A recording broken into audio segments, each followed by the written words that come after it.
Edith Nounakan Siloué, est-ce que ce nom vous dit quelque chose? Eh bien, cette jeune femme ivoirienne faisait partie des premières influenceuses sur les réseaux sociaux avec près de 65 millions d'abonnés. De 2013 à 2016, toute la toile ivoirienne ne faisait que parler d'elle à cause des vidéos et photos assez osées qu'elle publiait sur ses comptes.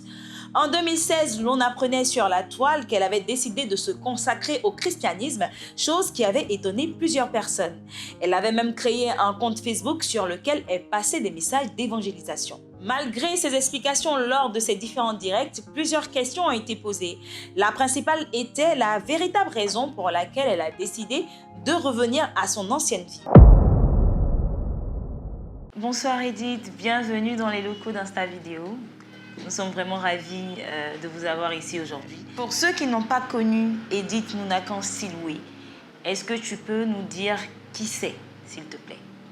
Alors, Nounakan Edith est une jeune femme ivoirienne qui s'est fait connaître dans les années 2012-2013 jusqu'en 2016 sur les réseaux sociaux, de par mon physique, bien que ça déplaît à beaucoup.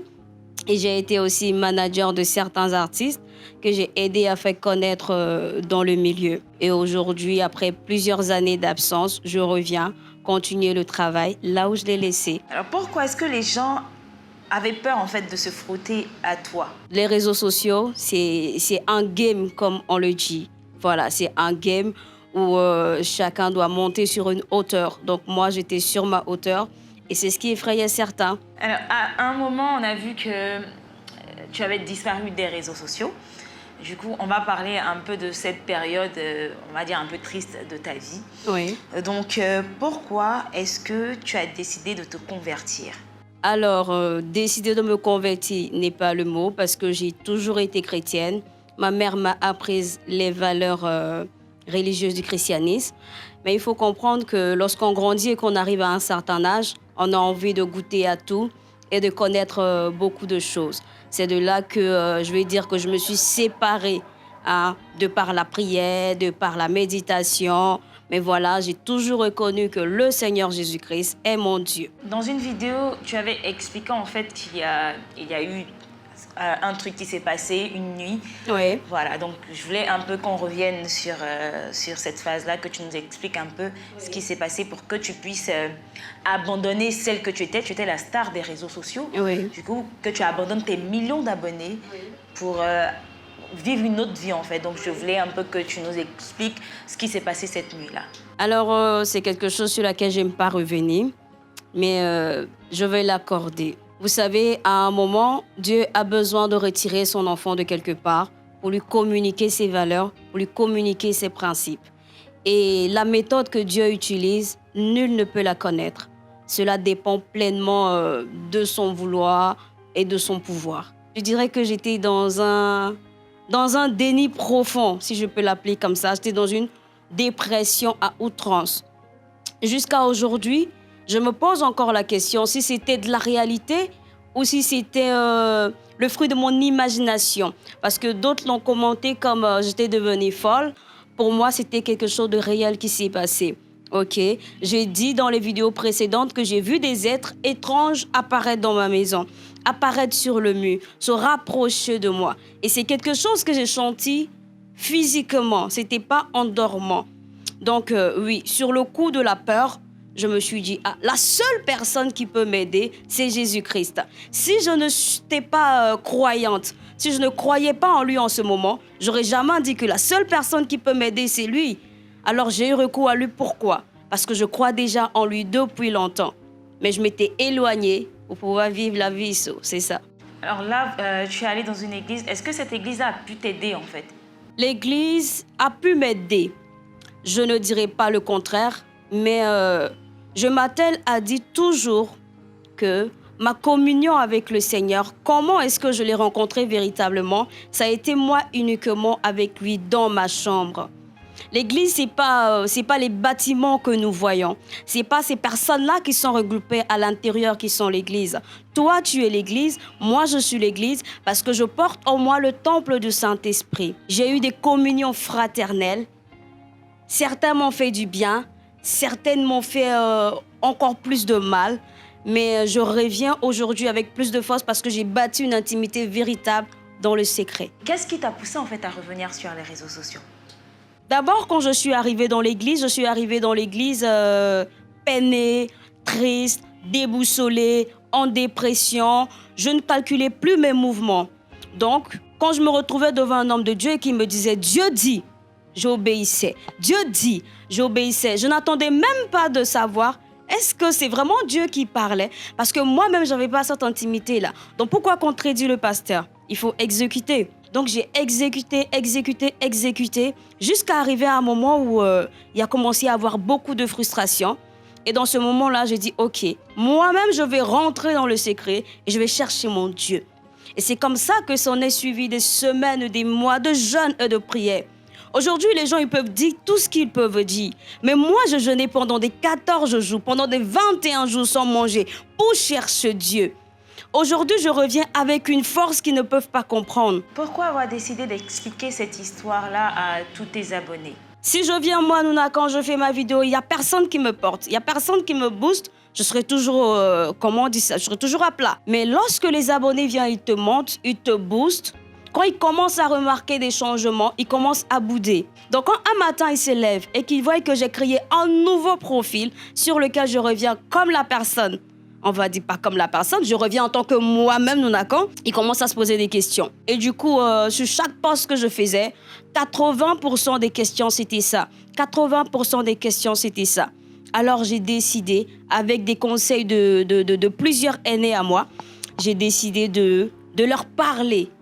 Non seulement pour les faire comprendre pourquoi je reviens, mais également pour faire comprendre à des personnes qui sont dans l'assemblée et qui vivent ce genre de choses, de comprendre que la solution n'est pas dans la main des religieux. La solution est dans l'intimité avec Dieu. Lorsque tu te rapproches de Dieu et que tu entres dans cette intimité, il te donne une force, ok? La vie de Dieu, c'est dans notre esprit, c'est pas dans notre chair. Elle se manifeste, mais c'est pas dans notre chair qu'elle est vécue, c'est dans notre esprit. Donc, je me devais d'expliquer cela à mes abonnés. C'est une obligation parce que c'est une communauté qui me porte, c'est une communauté qui peut me déposer. Voilà, donc je leur devais ces explications. Alors, il y a certaines personnes qui n'ont pas forcément compris le message que tu as voulu faire passer. Il y a des gens qui ont dit que tu étais revenu sur les réseaux sociaux parce que ta vie d'avant te manquait et tout. Oui. Du coup, quel est le message que tu voulais faire passer? Alors, depuis ce direct, les polémiques ne cessent. Vous voyez, il y a tel qui dit sa vie d'avant lui manquait. Voilà, les bling-bling et l'argent, tout ça lui manquait. Il y a l'autre qui viendra dire elle n'était pas vraiment convertie, elle faisait semblant. Et j'ouvre une parenthèse pour dire qu'il y a une fille que j'ai portée comme une petite sœur dans le milieu ecclésiastique. Quand j'ai fait mes sorties, on m'a envoyé en long test et dans le test, elle a dit « Tu n'es qu'une sirène qui a échoué dans l'église, donc tu retournes dans ton bas monde. » Quand j'ai lu cette phrase, le simple fait qu'elle a été comme une petite sœur pour moi, ça m'a pincé. Ça m'a pincé. Mais le message que moi je porte en ce moment, c'est qu'on peut être libre, on peut être épanoui, on peut être qui on veut dans la société et avoir notre Dieu. Sans oublier que tout vient de lui premièrement. Sans oublier que c'est à lui que nous devons la vie, c'est à lui que nous devons le toit, c'est à lui que nous devons le vêtement, c'est à lui que nous devons toutes choses. Dieu nous a créés pour dominer le monde, pas pour être assujettis. Moi, je suis entrée dans cette forme-là maintenant. Je suis venue pour dominer le monde et non pas pour que le monde continue de m'assujettir. Est-ce qu'aujourd'hui, Edith va se transformer en une sorte de coach pour ces jeunes-là qui souvent se laissent emporter par la religion et tout? Oui. Est-ce qu'aujourd'hui, tu seras, on va dire, classée dans la catégorie des coachs? Classée dans la catégorie des coachs, je ne dirais pas, bien que à mon jeune âge, j'ai beaucoup d'expérience. Mais je ne me classe pas dans la catégorie des coachs. Je me classe dans la catégorie d'une personnalité publique, d'une influenceuse. Et ce qui ressortira de moi sera forcément différent des autres à cause de mon expérience. Est-ce qu'on aura toujours des messages d'évangélisation sur ton compte Facebook? Les messages d'évangélisation continuent. La preuve en est, c'est que ma page d'évangélisation, je ne l'ai pas effacée. Vous comprenez? Voilà. L'évangélisation, ça continue. Est-ce que c'est la star d'avant, de 2012 qu'on retrouve, ou c'est une Edith, on va dire, métamorphosée?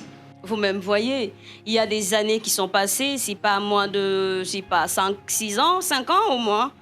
Voilà, 5 ans au moins, voilà. En 5 ans, on ne peut pas rester la même personne. Voilà, avec les expériences que j'ai vécues, j'ai grandi en maturité, en expérience. Et la Nonacon d'avant, je précise, je n'avais même pas cette volonté-là d'être une star, mais ça m'a surpris que les gens s'intéressent autant à ma personne. Vous comprenez?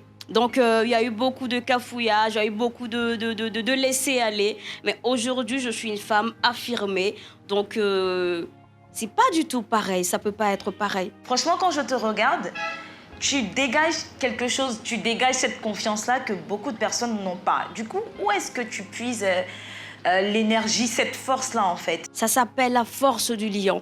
Le Dieu que je prie est le lion de la tribu de Juda. C'est un lion. Et quiconque se rapproche de lui dans l'intimité, son caractère lui est communiqué automatiquement. Avant, je ne pouvais pas me tenir comme ça. J'avais tout le temps les yeux baissés. J'étais tout le temps timide. Mais aujourd'hui, je suis affirmée. J'ai une confiance inébranlable parce que la confiance qui est en moi, ce n'est pas la confiance du féminisme. C'est comme ça. C'est pas la confiance du féminisme, mais c'est la confiance divine. J'ai confiance en mon esprit, j'ai confiance en mon âme, et j'ai confiance en mon corps.